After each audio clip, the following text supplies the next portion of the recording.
So, hello friends, welcome to the YouTube channel Software Study Launch.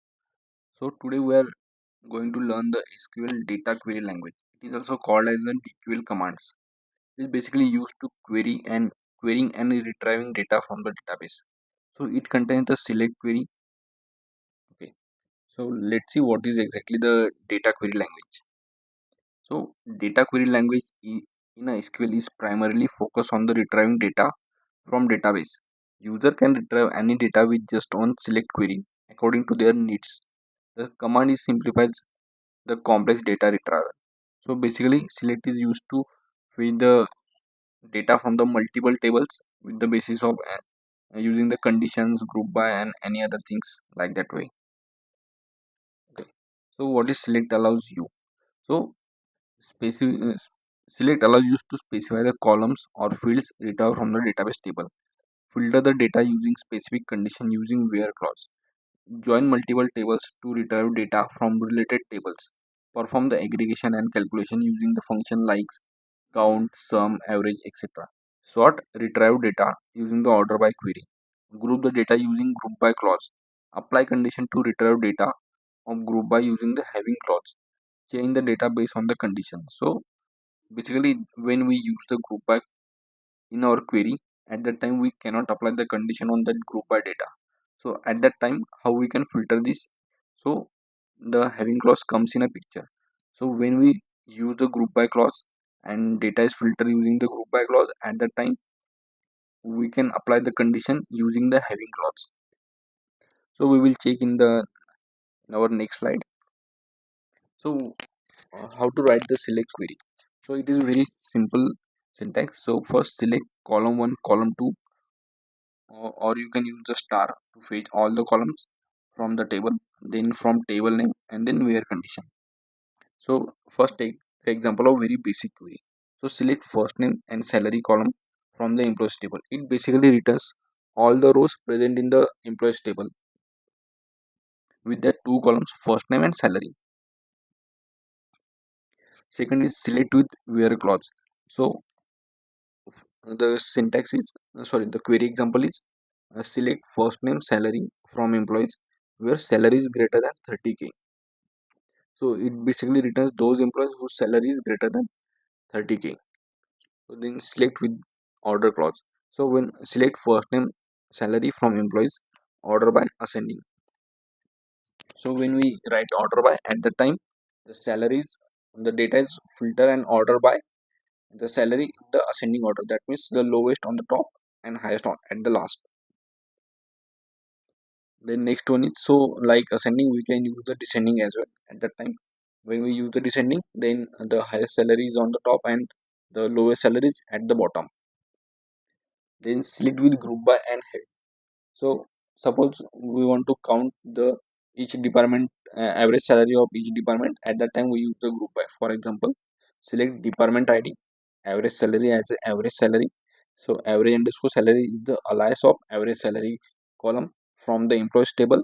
Group by department ID, because we are applying the group by, we are grouping the average salary by the department. So because of that we need to use group by department ID.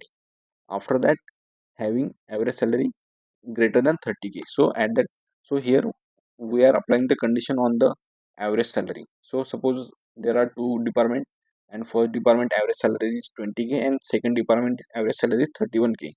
So at that time, so it fetch the data only when the average salary is greater than 30k. So at that time, like our example, so it returns only one row. So the next command is select columns from the multiple tables using join. So select e dot first name, d dot name as a department name. So here e and d are the alias of employees table and department table respectively, and department underscore name is the alias of department name. Okay, from the employees as e, inner join department as a d on e dot department id and d dot department id. So basically after the on, it matches the condition if the department id is department, the id column of department's table and the department id column of the employees table are same. At the time it retrieve the data. So I will create the separate lecture on the SQL joins. So for the now, just keep this query. After that, select with the subquery. So select first name salary from employees where salary greater than select average salary from the employees. So we will return on those records whose salary is greater than average salary of all the employees. Then select with distinct. So basically distinct is basically used when we want to fetch the unique records. At that time we use the distinct. So suppose we have the 10 records and there are three departments. So 10 employees are belongs to the three departments. At that time this query only returns the three row like a distinct department ID. That means it skip the it just fetch the unique data and skip the repetitive data. Next one is select with limit. So basically limit is a very powerful tool in SQL. Basically it is useful in the fetching large amount of data with the pagination like that way. So using the limit we fetch the limited data from the database instead of fetching all the data. So take example. So select first name salary from employees, order by salary descending and then limit 10. So basically this query fetch only 10 records. Then select with aggregate function.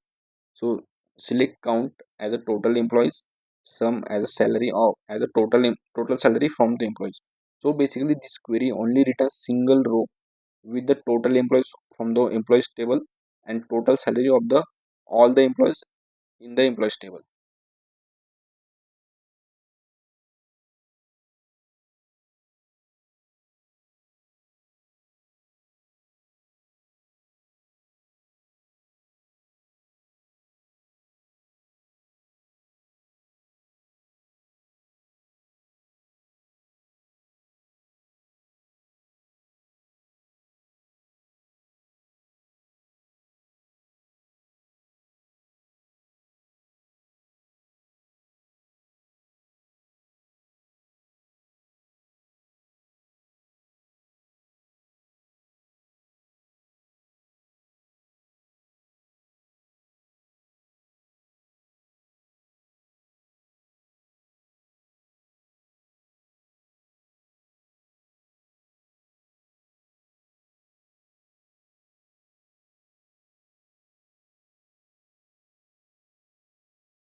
So thank you guys for watching the video. Please like, share and subscribe to the YouTube channel.